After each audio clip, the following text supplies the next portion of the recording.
Welcome to the Change My View podcast. Today is Friday, September 14th, 2018. I'm Michael Hatch. Cal could not make it today, but we are here today with Jan from Sweden.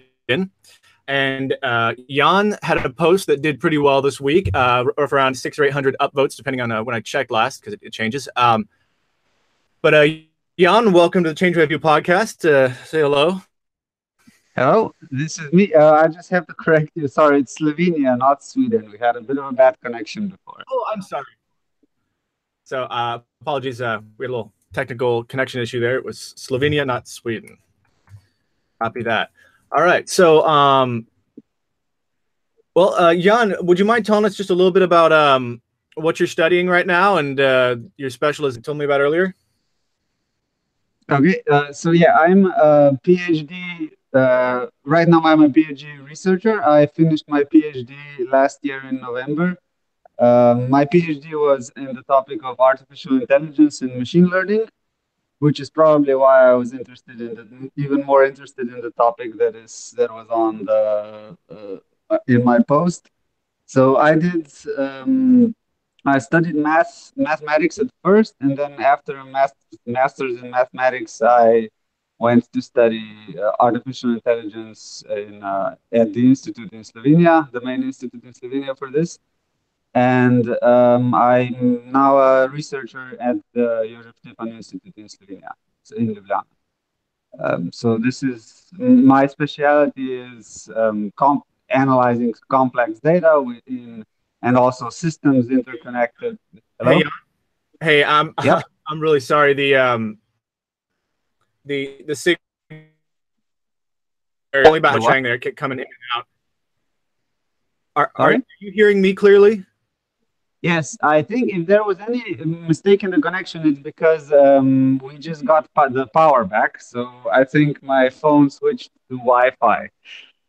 Um, Do you want to take a second and maybe take a look at that, or wait, is there anything you have to I do just, for that? no, I think if everything went okay, then I mean, the connection should only be better now since the Borg stopped interfering with us. Hey, right now it's good. So maybe that was just a brief problem because when you gave your background about your research, I lost about half of those words. It came in and out. Oh, okay. Would you mind trying it maybe one more time and just letting us know about what you're researching? Yeah, sure, sure. My specific research in machine learning is about heterogeneous complex data, and so spend a lot of time studying complex interconnected systems and trying to get some knowledge out of them. And I think with these complex systems and the interest in the connections and everything was part of what interests me about the Borg in particular in Star Trek, as I consider them one of the best villains ever created in ever. And this was the reason for my change my view post. So Well, that's a good segue then from your AI research to basically, would you mind reading aloud the title? of course, so my post was titled "Change My View." That First Contact, while it's an exciting film, ruined the Borg by introducing the Queen as a concept. Oh, I'm sorry. Could you try that one more time?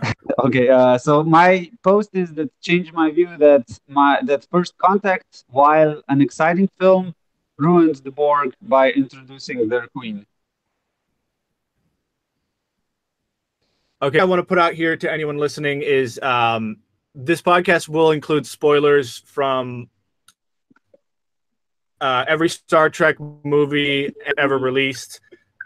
Only short of, I think, the new Discovery one, which neither I nor Jan have watched. So if you're listening and if you don't want spoiled, I would go ahead and turn off the podcast now. So, and I think the Borg Queen part, so we're good there. And okay, yeah. So, in what you're studying, you said you had to take heterogeneous data for make it all work together. Is that sort of like if you have 8 different types of Excel grids organized with the columns in different places, and you have to get them all to kind of line up together, that kind of Um, thing?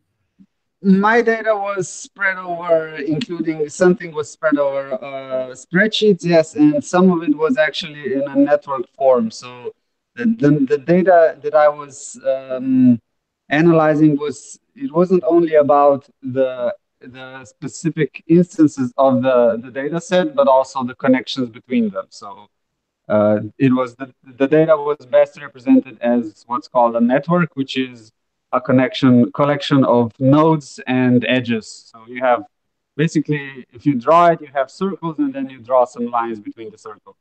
And I'm interested in both what's inside the circles and how those circles are connected to neighboring points and neighboring circles. Okay, so like for a very simplified example, have you ever played the game Risk? I have a couple of times, yeah.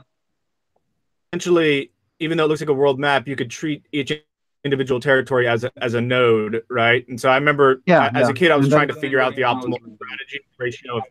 So like, this is much simpler. I'm just trying to think of a simplified version of what you're doing that the listeners, so like Yes. imagining the connected dots of the different continents and how you get bonus armies from each, and just treating it as a simplified. It's the interactions you're studying almost as much as the stuff Yeah.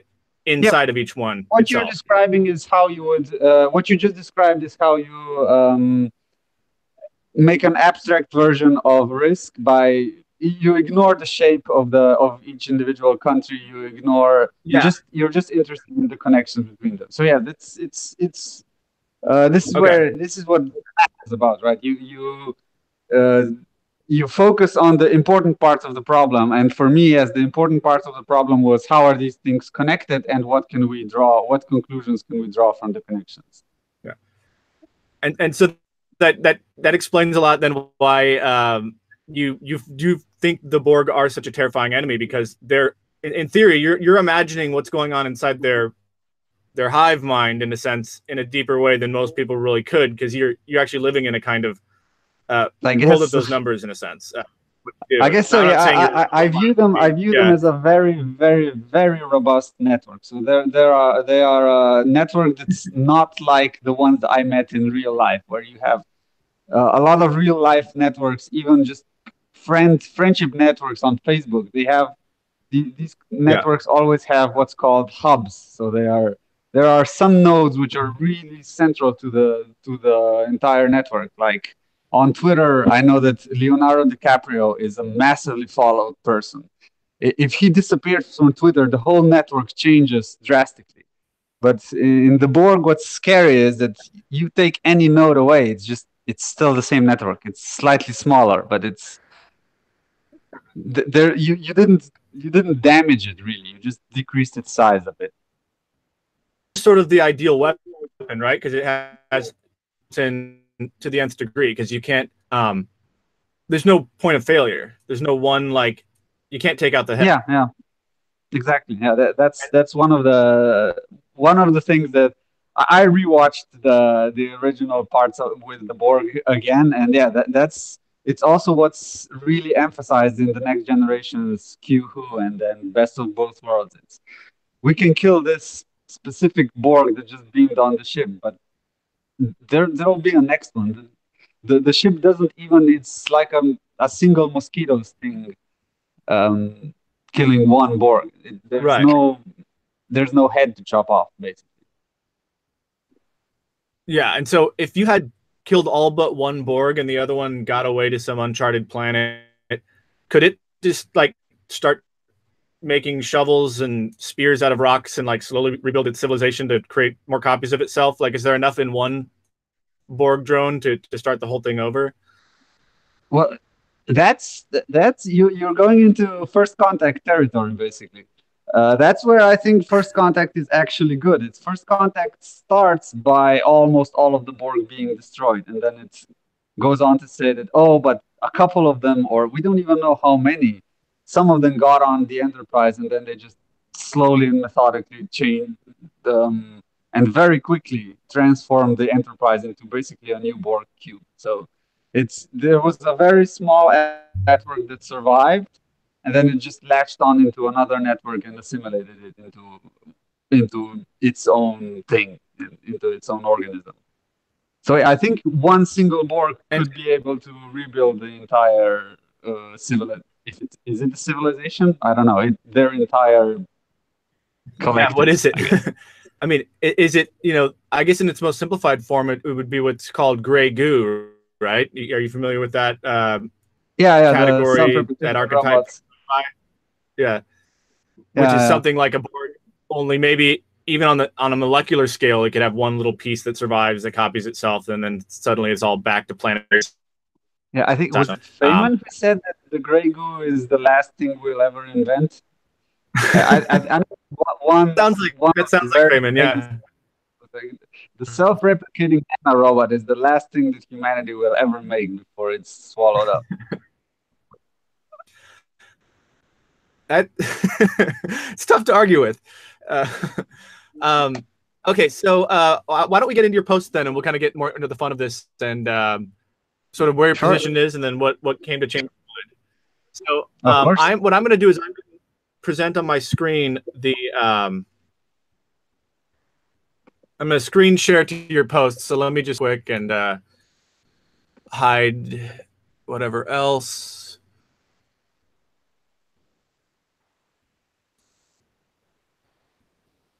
And sorry, just a second. No problem. We're just doing screen stuff and stop presenting my face. Put something more interesting up, like Borgs. Okay, there we go. So, if for those of you watching on YouTube, this is the post here, and you will see the links to that and other stuff we mentioned in the show notes later. So long as I follow and do it. Yeah. So, would you mind again, just one more time, reading the title of your post, and then we'll pause there, and I'll have a question to ask you, and then we'll go through to the text of it. Cool. Okay, of course. So the title is Change So, My View That First Contact, while an exciting film ruined the Borg by introducing their queen. okay, and that was submitted 10 days ago, so that would have been September 4th. It's now at 619 upvotes. Okay, so one question we like to ask all the OPs is, was there anything going on in your world when this occurred to you? Like what, like, if someone were to have a post really upset about, people who double park should be put in jail for life, you can kind of guess maybe someone double parked on them earlier that day, and that was a causal factor, for the Uh, post. So was there anything that happened to you activated or triggered that made you think to post it? it wasn't specifically that day, but there was an ongoing, not frustration, just I wanted to change the fact that every time I opened Change My View, it was the first five posts were either about some gender issues, which I think they're important. I just don't think they're the only issues around, or it was something about either pro or against Trump. So I Right. wanted to have a post which is not about politics and not about anything serious, because we can talk about serious things some other time. Maybe I want to talk about something that is fun and something that's still worth talking about, I think. I Yeah. don't know. Um, Outside Well, the geek community, probably people don't think Star Trek is worth talking about, but I do. So I wanted a post that isn't as heavy-handed as most of them, most posts on Changing My View were at the time. often on these podcasts, we'll try to find a post to do like a quick little 5-minute segment on the end. That is one of these fun sort of not real topics, but something, like grilled cheese is better than hamburgers or, something like that. And, Yeah. but this one is it kind of falls in that category, but it also is a deeper dive. There's a lot going on here with this question. So that's why I thought it'd be really fun, because we get the fun part plus there's enough juice here to fill out a whole episode. So, then would you mind then just giving us a quick read through of the text of the post itself, and then we'll go from there. Okay, so I just start from the top. Yeah, go for it. The claim I'm making is the one stated in the title. So I believe that Star Trek First Contact is a thrilling and exciting film with one of the best Patrick Stewart performances of the entire series. It's fun, it's just long enough, it has some drama. It's a great film. However, its introduction of the Borg Queen is simply a bad idea, both for the movie and for the series in general. So to explain, I examined the Borg as an enemy pre First Contact, so before the movie. The Borg are a collective, semi-robotic meta-organism consisting of several, probably thousands of species from all over the galaxy. Their creation before first contact is unknown, but it's clear that their goal is what they call perfection, whatever they believe that is. So they believe that they can achieve their goal by assimilating species into their collective, which is a process in which the individuals of a species are joined into the existing hive mind of the Borg consciousness of their collective. So, in my opinion, this is a brilliant setup for a villain for a number of reasons, and I stated four reasons. Which is reason number one is that it's clear that in their mind the Borg are not the bad guys because their goal is perfection, and that can't be bad. And clearly, any species standing in the way of the Borg also stands in the way of perfection, and that's bad, right? So the second reason for the Borg being such a good villain is that their ability of assimilation and adaptation makes them a formidable enemy, as they're always ready to take on anything we can throw at them, at least after a couple of tries.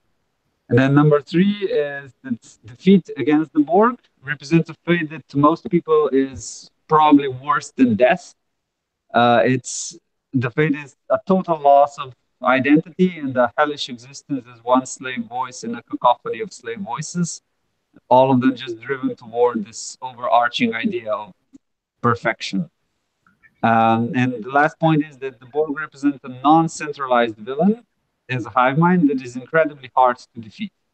The only way we can ever defeat them is by killing every last one of them, and it's because the Borg. This is because the Borg can be seen as a single organism of which individual being is only one component. As all components are equal, this means that no matter which Borg we kill, we only destroyed 1 billionth of the entire threat, and this is just an insignificant amount. So this is the Borg pre first contact. Now, if we examine the Borg after first contact, they are now a collective that is led by a queen, and her mind represents the aggregation of the entire Borg community, which makes them little more than a glorified ant colony, I think. They become a villain with a clear head, which the good guys start the Enterprise cast can aim to chop off. And specifically, I referenced Voyager here, where in the end of the last series, spoiler alert, the Queen is killed. So I think the best part, to conclude, I think the best part about the Borg is their decentralization. They are at the core closer to a force of nature than an evil entity. They are a mindless threat with a single intent, and their pursuit of that single intent got way, way out of hand. And I think a lot of that is lost when you introduce the Queen. They are no longer a force of nature. They're a centralized colony working to appease their queen, which sure is misguided, but she is a single entity, so not that more different from any other Star Trek villain. And that is my post. Everything else on the post is just fixing up some of the typos that I first wrote. Okay, great. And I know we had a little bit of that fallout, but we'll I think everyone's got the gist here. Of they were such a threat before, and now adding the Queen really just has that one point of failure and like exactly diminishes them by like humanizing them or anthropomorphizing them in a way. Kind of, is that fair? Yeah, it makes them less of the less it's they're more comprehensible. They're more okay, so this is this kind of creature and I have to do this and then it'll be okay. Before it was just this is something that is completely foreign to us. We don't understand it. We have no idea how to fight it because if you don't understand them, you can't launch an effective strategy against them. And now they're just they're closer to what one commenter even said. They're closer to what the Zerg are in StarCraft, for example. You have to kill the Overmind, and then all of the Zerg just go crazy. And with the Borg, you have to kill the Queen. Okay, so we're just killing the Queen now. Okay, that's a simple task. We just go in and we shoot her. I mean, it's not simple, but it's straightforward to understand. Gotcha. Looking at these these comments here. Now this, I'm going through and I'm looking at your deltas, which we've set aside, but your first delta here is, now I'm just reading through and I see that it's listing this as a delta, but I'm not seeing the delta. Did you get a delta on that first comment? I'm not seeing it. There was I think the first commenter was Mothra, which was it was a response. It was 2 levels deep. So the original comment was Tropin, which I didn't agree with. And then Mothra Okay. answered my comment, which was, I think, because that's where I commented that this is the first point I heard that made me rethink my position. So that was the Oh, first that's right. delta I gave. Down here. Okay, so this is stations is so this is off of Mothra. There's the delta. Okay, so I'm gonna bring that over here, and if you don't mind, then let's see if we can't walk down to Mothra's comment here, and if you don't mind, I'll read Tropin's initial response to you. This is the top ranked response to OP here to Jan. Tropin says, Star Trek has always put story over realism. For example, everyone speaks English. You can say universal translator this and that, but it's really just having everyone speak English because it's easier and better for the story. Same with everyone being humanoid and all worlds having Earth gravity and oxygen environments. It isn't about the details, it's about the ability to tell stories. In the TNG, the Next Generation episodes with the Borg, they were meant to be scary, faceless villain. They were a force of nature like Nazis in most World War II movies. But in First Contact, we needed to personify the Borg. We needed to give them a voice to be a villain with its own motivations. The Queen created that. Maybe it had a better effect if she was named the Ambassador. But we needed a personification of the Borg because they aren't the monster of the WEEK.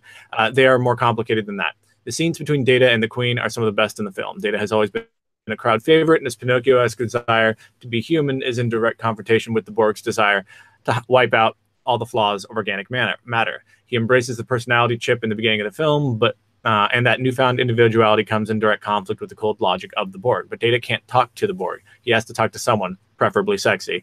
So the Queen is a storytelling device. And this was not what get to the Delta from you, right? No, this comment didn't convince me. So my objections were that, first of all, saying that we needed to personify the Borg because we needed to give them a voice to be a villain with their own motivations. I disagree with that because they had their own motivation before. It was the motivation is perfection. The Queen adds no new motivation, so that's not an argument for me. And then the second thing that we need a personification of the Borg because they aren't the monster of the week. They're more complicated than that. I think adding the Queen doesn't make them more complicated. It makes them less complicated. They go from something almost incomprehensible to a glorified ant colony, which I already said before. And then the last part, that Data can't talk to the Borg, that he has to talk to someone, preferably sexy. So the Queen is a storytelling device. I think it's a storytelling device that fundamentally changes the story. So it's not just a device. They had someone to talk to before in Best of Both Worlds. They had Locutus, and he didn't change the Borg. He didn't change the story about the Borg. I'm not against having someone to talk for the Borg, but the Queen, I think, is more than that. I think she's the centralization of authority, which is what bothers me. Gotcha. Okay, so and this is something that maybe I need clarification on because I thought so. The Queen wasn't like the average opinion of all the Borgs put together, but it was like one Borg drone that like found a way out or something, or like is she a I top think down? the comment, this comment I just read, that's the one that I gave the delta for, was what made me rethink the position a bit. So, Oh, okay. uh, Let me. Yeah, sorry, that so I may think answer it's my best question. if you just read Mothra's comment. Yeah, perfect. Yeah, sorry, I got ahead of this here. So now I'm now reading Morthra's comment, username Morthra, like Mothra, but with an extra R in the middle, Morthra. Oh yeah, there's Mothra. With 40 up times two. But this is the one that got the first delta from Jan here. Okay, Morthra first quotes Jan saying they had quote unquote someone to talk to before. It was Locutus, and he didn't change the Borg. I'm not against having someone talk to the Borg, but the Queen is more than that. She is the centralization of authority. So that's the end of Jan's reply to the top OP. But now this is Mothra actually speaking now now that the quote's done. Mothra says, is it the centralization of authority or more the personification of the hive mind's consciousness? Oh, okay. God, that's why you said breed it. Yeah. The Queen were killed. The Borg couldn't simply manufacture the Queen a new body since the Borg consciousness is decentralized over many quote unquote individuals. I'm not familiar with that, but I've seen hive minds presented in other works that do something like that. Even barring that, though, what's to say that the Borg aren't less interesting for being like the Zerg from StarCraft, which, despite being a hive mind, have a handful of distinct individual consciousness that exist to manage groups of drones. The end. Yeah. So yeah, that comment that comment did make me rethink. So especially the first part when he said, "Is it the centralization of authority or more personification of the hive mind's consciousness?" So to that I answered that yeah, this is the first point I heard that made me rethink my position. So that's a delta. I always saw the Queen as the leader, but now that I go back to it, and I went back to it again, and I agree with this. There isn't really anything in the canon that would suggest, yeah, you kill her and you defeat the Borg. And even sure that she dies at the end of Voyager, but it's not clear if she dies and causes the Borg to die, or if she dies because the collective has died because of the virus that was implanted into the Unimatrix or whatever. So yeah, this was a good argument in my mind. And the second part, that even barring that though, what's to say that the Borg aren't less interesting for being like the Zerg from StarCraft? I still disagree there because I still have to disagree there because I don't mind the Zerg, but they aren't as original a concept as the Borg are. So I think changing the Borg into the Zerg is a downgrade. So um, yeah, so it was a half successful comment, you could say, but I liked it. It made Yeah. me rethink my position. And what are there any? What you said about the Zerg was interesting. As far as I can recall, when StarCraft first came out, I was probably a young teenager, but the Zerg concept to me was pretty fresh. Sci like predecessors to that sort of make it less original. Sorry, what? I just missed the last sentence. Yeah. Oh, you had said the Zerg were less interesting, or less original, I guess, than the Borg. Are they sort of borrowed from some other sci-fi universe? Zerg? I'm not exactly sure if they're borrowed from anything, but they're. I mean, the concept of this is one central mind that is, it sees through all the eyes of all of its minions. I saw that hundreds of times. It's not only, it's not even just sci-fi. It's every necromancer in any D&D campaign. It's can Right. can talk through his skeletons or so. Okay. Yeah, I In got you. that point, I think it's less original. Totally. Okay. Cool. So so that first delta was really, if you were to say, if you were to restate what changed in your mind, like how would you explain that? What changed in my mind was that before this comment, I never thought about the Queen being more a sum, more. I before this comment, I saw the Queen as the leader. So that there is this cacophony of Borg voices, and then she is the voice that coordinates all the others. And after this comment, I see that at least as far as the canon is concerned, we can see her really as just a personification of their entire consciousness. So that she is, like she said, that she is the Borg. It's kind of hard to explain how exactly. It's like she said that we think in such three-dimensional terms. But yeah, seeing her as just a sun means that she can be killed and rebuilt, and the Borg are not dependent on her. So that's Right. If she's a mere emergent property, or like a first skin of the Borg or whatever. Exactly. Yeah, yeah. So, and she is an important part of the Borg, but just like any other important part of the Borg, she can be rebuilt, she can be regenerated. So, at least that part of the what's so scary about the Borg still remains is that they are still hard to kill. It stops Yeah. them a bit if you kill the queen, but they'll get back. They'll be back. Okay. Cool. Well, I thought I would jump to the second delta here and sort of just dive right into it. And this is a comment by username capital D little d underscore 8630. So this user may be a Borg member. It looks like. And Or one of the the species they eliminated. oh yeah, you know, the poor guy stuck in there. Or maybe Reddit will assimilate us all. I mean, it's just So 200 species after 8472. It's 8630. we could probably almost nail that down in canon somewhere. Okay, so let me read this comment from the user, which is one of the other comments that earned a delta from you.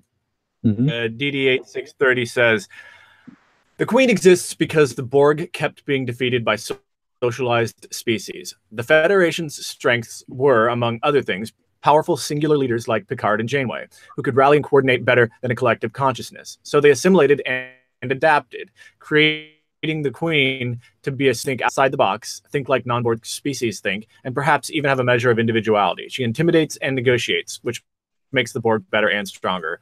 Most notably when fighting, oh, there you go, like you said, 8472. That's our species. He goes on to say, I would argue that. Oh, is that not us? Do I have that wrong? No, it's a strange species from Voyager. Not worth going into right now. Cool. Okay. No. All right. So next paragraph. I would argue that the Queen's consciousness is simply a manifestation of the Borg's collective consciousness. She's a fancy UI, nothing more. A user interface is to say. Think of the end of the Matrix 3. Okay. Possible spoiler alerts for Matrix 3 here.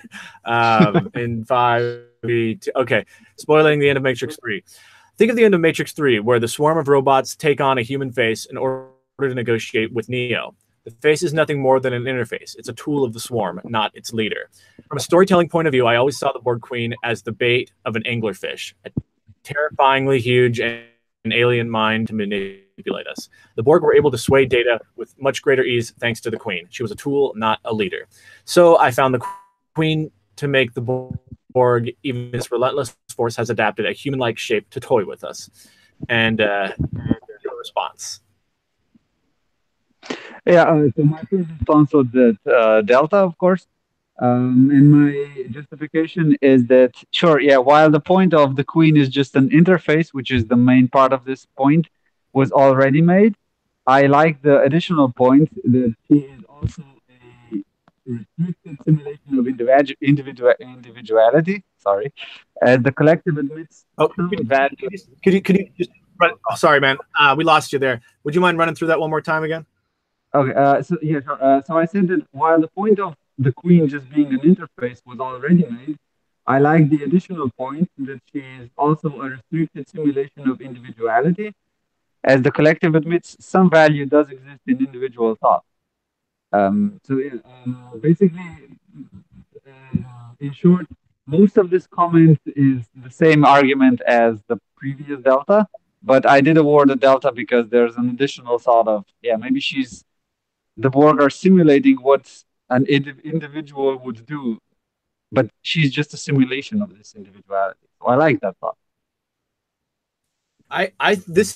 This might be my favorite one because, in a sense, there are those who would argue that, you know, this decision to make a Borg Queen, look, let's be real, it's a Hollywood producer deciding that this is a story which has to work on humans, and we need some human entities to interact with. Like just a blind gray swarm is super interesting to, you know, some percentage of people, but if you only want to grab the whole of human audience, you got to get more down to earth, of course, emotional type. Locutus was but that's what the Borg were actually acting like with the knowledge of a Hollywood producer, you know, to have their own manipulation through the Queen. Is sort of the meta there that I think is interesting because it gets one level above the most cynical Hollywood real life interpretation of why it happened. To me, that's kind of fun. But that's a good thought. um, they Borg of the Spielberg and Michael Bay. No, No, and I that was completely agree with. Yeah, of course, the original idea behind the Queen was that original comment of they need someone to talk to, preferably sexy. It's yeah because of the audience, but yeah, this is a it, good interpretation. So I did notice a conspicuous lack of counter argument to their point that the Queen was sexy. I didn't see you objecting to that anywhere. I don't Okay, see a okay. possibility of doing that. I mean, the actress representing her is an attractive woman. I can't deny that. And That's she's a fair point, Delta. act her acting as the Queen is great, and she's scary. I don't dislike her. I Yeah. don't dislike First Contact. It's just the concept of It's a her. great one. Yeah. No, it's I mean she kills it, and I mean it's one of the best action movies around. Like just like take away the sci-fi part, it's a killer action movie. Yeah, it's and it's a killer Star Trek movie where it's almost just an extended episode of Star Trek. It has the holodeck. It has Patrick Stewart going on to his "the line must be drawn here" the rant, and it's I can watch that movie today again, and I just watched it yesterday to prepare. So I never said that the movie is bad. I just my comment was Oh specifically yeah. about the concept of the Queen. Oh, absolutely. Yeah. No, I think we're on the same page there. I just well, I don't know. I'm enthusiastic about the movie. I think it is really just pretty cool, and I'm sure a lot of the listeners will like it too. But this point of debate on the nature of that, I mean, if you were to into a larger space of what does it look like warfare between planets in the future if we really get there? Like I mean, this is with artificial intelligence. There's some questions of if we stop AI from, let's say, controlling weapons as a moral prerogative or a principle, then we open ourselves up to the danger of less moral actors gaining the high ground. Um, Yeah, and so yeah. where does that arms race go?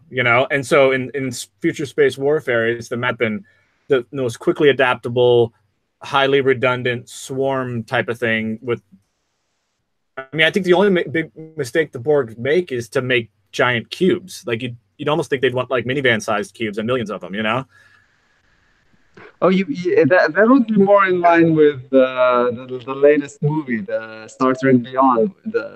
You have the mining drone that crashed. Oh, sorry, spoiler alert. Oh, I Um, see. Yeah. so yeah, that attack is basically maybe more like what the Borg should have done. Yeah. But there was another comment which I think was then deleted on my original comment was that what would make the Borg even scarier was that if they were capable of some sort of diplomacy, where they would be Yeah. they would be sneaky enough to try to convince the humans that look, it's fine, it's really fun in this collective. It's better than your meager individual existence. It's almost a Mm-hmm. religious thing where you join the collective. You're basically immortal because your thoughts roam forever in this collective hive mind. So Do I we know remember that much was, about? sorry. Go ahead. Go ahead. No, I didn't hear you. Do we know much about what? Oh, what I was going to ask is, in terms of Star Trek, much about what the actual subjective experience of a sentient kidnapped entity, uh, forced to be a part of the Borg. Like, are they like a sort of trapped in their minds but still able to think and feel, or are they essentially killed and just in a coma, or like what? I think most of that comes in Voyager with Seven of Nine, which is a drone that is saved from the Mhm. collective and given identity again. And there are, I think, I don't remember exactly the episode, but there are some episodes where she does say that there is some attractive something that she misses about being. she was never alone, and there were always voices to talk to her. And so, as far as that is described there, I think I'm not sure, and I'll probably get lynched by bigger Star Trek fans.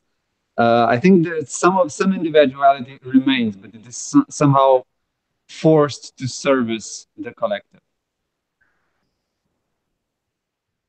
But Think of it now, maybe in terms of like a, if the Borg is like this ultimate in space, right? Like Facebook sort of creates this environment that a lot of people like to be in, and it does sort of shave this 1% off the top to get like user information and ads. But 99% of the Facebook stuff is the user conversations and content sharing and videos, right? But there's that yeah. one little piece that is the thing that's needed from the collective, is that user information. And so, I mean, if I were designing the Borg, I guess I'd just create whatever heaven simulation I could put each Borg member into based on their species preferences, and then just occasionally step in and be like, hey, I need your help on this project on how to improve the phase capacitors or something. And then Yeah. I need 1% Well, of your time, and the rest, well, or you just need humans as the battery, and then you're into the matrix, into the matrix territory.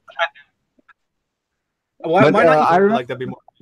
here in my post specifically with that, yeah, make the Borg friendlier. That'll make them scarier.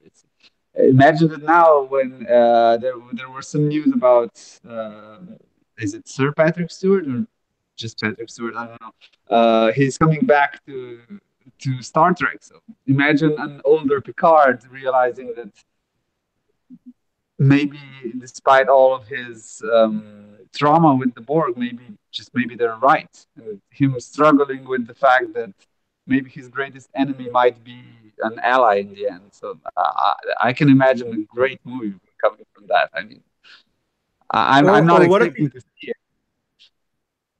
well, one thing that I guess is sort of like one of these Roadrunner, Wile E. Coyote like strict rules about the Star Trek universe is that we despite all the medical technology, we never see like any attempt at stopping aging. Everyone ages at the normal human rate that we do in our time. And so I feel like if that's an unchangeable rule, and I'm Picard and I'm like, my age he'll be represented as at the time, and I'm struggling with facing mortality, there, I might be tempted to go back to the collective if they can keep me alive in that simulation, Yeah, exactly. So that's it's not this is goes beyond just Star Trek. It goes beyond sci-fi. It's in all of fiction. A good villain is a villain that almost makes you want to like him. That Totally. in part that's already why the Borg are good, because that's what I wrote in my original post, is that what makes them good is that they think they are the good guys. They are pursuing perfection. Once this crazy chaotic galaxy stops resisting, everything will be perfect. That's one good thing about them. But then making them sympathetic, that would be the second part, where look, maybe what we're offering is what you actually deep inside you really really want. You just don't want to admit it. So that would be, yeah. I want to see more of the Borg, even despite all of what was made with Voyager. And I mean, you can just introduce some time travel to wiggly woggly whatever, and just erase every bad episode of the Borg and just start over. I don't mind. I'm not a stickler for canon. You can rewrite it. I don't mind. Well, to your point about the villains, there is a good there's a quote, I think it's from Robert McKee's book Story. He was I forget if he was quoting someone or was his own quote, but he was talking about Hannibal Lecter and what makes him such a good villain in The Silence of the Lambs. And he said, Hannibal Lecter is a abominable cannibalistic sociopath. But if Yeah. I was an abominable cannibalistic sociopath, I'd want to be just like Hannibal Lecter. He's like the cleverest, coolest possible, version of that. And if you were a sociopath, you'd want to be just like the Joker, probably, or someone like that. It's yeah. So maybe those. I guess there's a space of negative human emotions, and just the whole map is just Mhm. by one of the Yeah, I best, mean, one yeah. personification There's of there's now it suddenly brings. fiction. Oh, I lost you there again. No, I just concluded my thought. It's nothing. Oh, okay. Well, just the last sentence you said garbled out. I just said that, yeah, in each dark part of the human psyche, there's a villain representing that part, and if I have to fall into that part of the human condition, I'd want to be like that main villain, I guess. Yeah, If you want to be a totally. psychopath, be like the Joker. If you want to be a, a, a cannibal, then yeah, Hannibal Lecter is definitely one to go with. Yeah. No, I think we've all had things we've seen that frustrate us, and you should be like, if only this one rule could be applied to the world, like this bad thing I don't like would happen. And like the Borg is sort of like the expression of like all together in one big cube, you know? That if yeah, if you all just stopped making so much, if you just stopped valuing your individuality, things would be so much easier. They identified the problem, and they're solving it. It's just we don't agree that that's the problem. yeah, it's so that's where the word perfection sort of like, well, like what's the goal to like create just the entire universe into a perfect sphere of like quarks? Is that perfection or like is it moral perfection? Is it like what like I think the Borg just need a more like elaborate thesaurus, I guess. I mean, perfection. That's just like, they I didn't have guess. like a great linguist in all their hive mind people, a Shakespeare somewhere to sort of drill down on which definition of maybe get a skew number for that definition. Anyway, Yeah, I mean, with already 8,000 species, at least 8,000 species assimilated, you'd think they have some more answers. yeah. Well, there's another short delta here that would you mind if I took a look at it here? Yeah, sure. I think there's two very similar ones. So Oh, and this is a golden moment here. These are always good when you get a good username. So this is from username my penis is a WMD. That is this deep and profound thought that changed your mind is from a username my penis is a WMD. okay.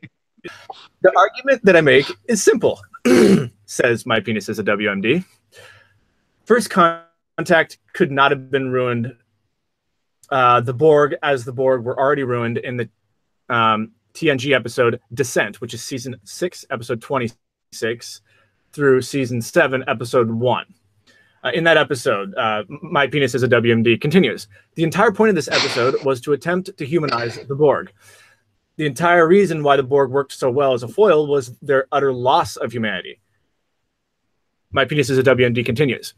Giving it back to them and then making them seem stupid by defeating quote unquote text solution made the Borg appear non-threatening. My penis is a WMD goes on. To be fair, the final 11 nails in the coffin were soundly installed by Voyager. One of those 11 episodes also predates First Contact. And finally, my penis is a WMD says, First Contact could not have ruined the Borg. You cannot ruin what is already ruined. And thus spoketh username, my penis is a WMD. Yeah. So my answer to my penis is a WND's post was that yeah, a definite delta. I agree with my penis is a W. Okay, let's stop that. I agree that yeah, Descent was pretty bad. There is no going around this. So my new view, my corrected view is that either Descent or later Voyager ruined the Borg, and that yeah, while First Contact came close, its story. I should have said its lore, not its story. Its story is great. So its lore is salvageable, and the Borg are still an awesome enemy, even if you include the First Contact as part of the lore. Yeah, it's a short one. It's just yeah, I agree. Descent was came sooner. It was also bad, so First Contact couldn't ruin it. It's one of those. Yeah, technically you're correct. Posts, which I love. I'm a mathematician, so I love being technical. And would you mind explaining what my penis is WMD is referring to? what happened in these two episodes called Descent? In Descent, it's been some time since I watched them in whole because I just don't want to. I'd rather watch First Contact again. But there's a preceding episode where there's an individual Borg. I think he's called Hugh, which is rescued or something like that by the Enterprise crew, and at some point, so that individual Borg is let go into the wide unknown to search for his own identity. So it's a that's not Descent. That's a good story, and I forgot the title. And then sometime later, this individual Borg made a new collective, but not in the same way as before, of other Borg drones, which are also now individuals. And Oh, so then Data's evil twin brother Lore comes into it, and he makes a cult of personality, and he wants to do something. And I don't think anyone exactly understands what Lore's idea is. And it's a very, very strange episode. I don't remember what Lore's his motivation is. Just I'm the evil brother, and then he because evil brother of Data, he's gonna use the Borg, of course, to do something and damage the Feather because he hates the Federation because it's just a bad episode. And the Borg in that, why it ruins the Borg is that the Borg in that episode are just weaklings and basically a stupid collection of individuals, which you were part of the most awesome, inspiring, not inspiring, just awe-inspiring, the evil collective in the galaxy, and now you're following Data's twin brother. It's not impressive, to say the least. And when I said that either that or later Voyager ruined the Borg, yeah, in Voyager, Voyager is just cutting through Borg cubes like a warm knife through butter. So, I mean, comparing the standoff between the Enterprise and the first Borg cube, not cube, in Q2, and then comparing that um, to Voyager, just technobabbling some sort of torpedoes which can destroy the whole cube. They cease to be impressive if they can be just mowed down like minions. So that's why either Descent or Voyager must have made a much bigger dent in the Borg as a formidable enemy. Yeah. That is funny though, how that like those free Borgs sort of escaped and got together. Like they like started the hippie commune version of like Borgs, right? And so it's like Yeah, and then it's almost like the story of like communism. It's sort of like you had this cool idea, all equal and like, you know, share everything, and then like tyrant later takes over. Like yeah, I don't mind that part. That part's good. The way you described it, that was okay. But the leader is Lore, and he has no. I don't know what's his motivation there. I never liked Descent, so I didn't rewatch it a lot. But well, um, that oh, might and be like just you were by the saying way, before. the previous one is the Iborg is the title of the episode where Hugh becomes an individual. Oh, I Borg, like I Robot. Gotcha. Yeah, yeah. Say too, part of why that episode isn't exciting to you is that the villain isn't as sexy. You know, it's not as awesome and cool. Like look at that badass Wait. villain. You know, it's like The villain is played by Brent Spiner, or is it Spinner Spiner? The villain is played by the same actor that plays Data, and he's awesome. I love the guy.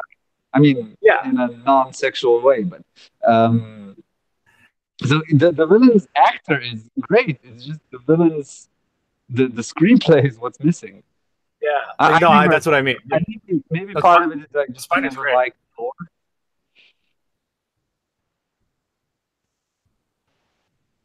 Yeah.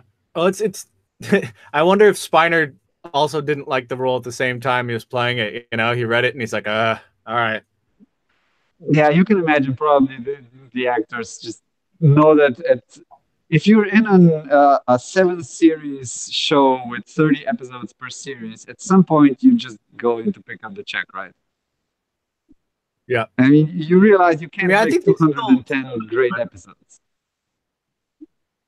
Oh yeah, Sorry? no, there's always going to be a few. Oh, I agree. There's always going to be a few duds, no doubt Yeah, about it. it's But especially with still fun Star to Trek. poke I at them mean, a little bit. one thing I love about Star Trek is why I watch it is you start watching it, you never know what you're gonna get. It might be a comedy, it might be a Yes. drama, it might just be really, really bad. It might be the Gorn episode, if you're also watching the original series, but you might be watching Voyager and then watching the captain and the first officer turn into a lizard because they traveled really fast. There's plenty Mm-hmm. of bad episodes. It's Star Trek. That's why we love it. So Yeah. I mean, Yeah. No, it's it's sort of the same with Descent. I still love to hate it. It's I'm not indifferent to it. I love the fact that it's bad. Uh, I still like to hate it. It's better than just being indifferent to it.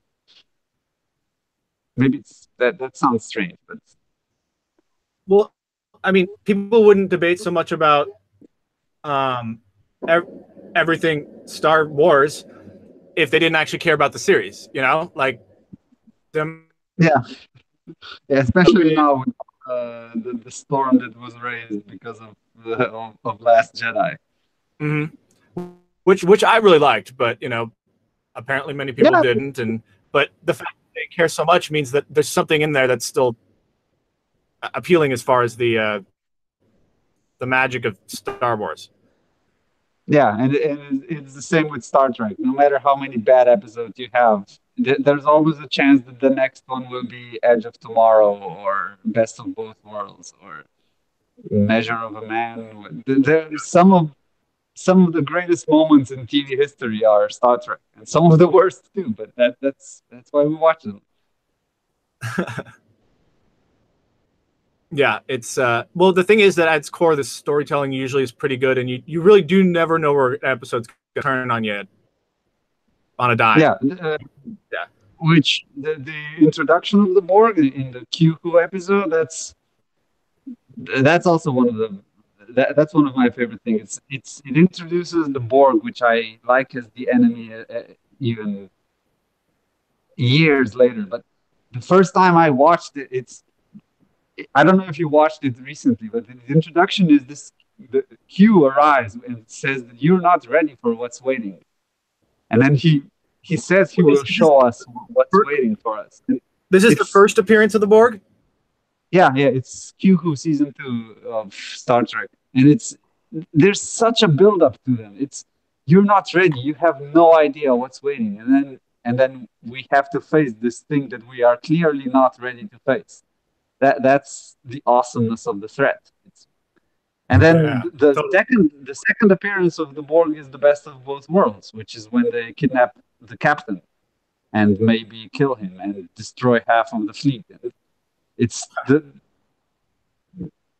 it at that point it's still clear that we don't have a chance against the Borg. It's the only reason we're still alive is because we're far enough to not be in their way. Right. And then later, yeah, there's a queen and you kill her. And that's it. Which was the thought that perhaps fed to why you originally posted in the first place, huh? Yeah, exactly.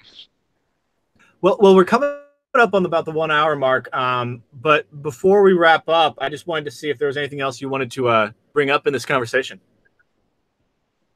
Um, I think we covered pretty much everything. But yeah, I think Right on. that, like my post said everything. I got to say that I got to mention all of my favorite parts about the Borg. It was fun to talk about Star Trek. I always like that. Absolutely. And just on a larger question, as far as how you and just your participation in Change My View, do you post a lot, or do you lurk more, or what's been Um, your usual I participation in subreddit? um, I came into contact with the subreddit maybe a year ago, something like that, and I lurked That for was your quite a first while. contact? Yeah, but I was just reading for a while, and I liked Yeah. I like the whole structure of the subreddit where this is really we are debating specific topics. We are not going off topic. If you go off topic, you either get downvoted or just delete it. th- there's just enough rules for a genuine discussion to happen. So when I saw that, I really like that. It's one of my favorite subreddits. And then I posted a couple posts. I don't know exactly how many. Some of them, I don't keep a list. But yeah, I Right. think the first post I ever gave on Change My View, I got a delta for it. I don't remember what it was. But, Oh, but cool. just the fact that I got the delta was my thought was, wow, this thing actually works. I mean, I actually made someone rethink their position. That felt good. And then I had some of my positions, which I thought, look, maybe either I have to change them or at least I have to be able to defend them. So that's why I posted them. And yeah, I like a civil discussion, and I think Change My View is one of the best places you can have a civil discussion about everything, either Star Trek or Trump or anything in or uh, cheese melt versus grilled cheese. Let's not go in there. Totally. Well, thank you for that. And I think this might be then a good place to wrap up. So thank you very much for coming on board the Change My View Enterprise or whatever you want to call it. But yeah, well, thank you. And hopefully this will be up soon to if you want to give it a re-listen or whatever. And this has been, just tell us your username one more time. I just lost the thing. It's written 5XUM, but it's pronounced Pentium as like the chip that was the the top of the So line it's when I was a kid.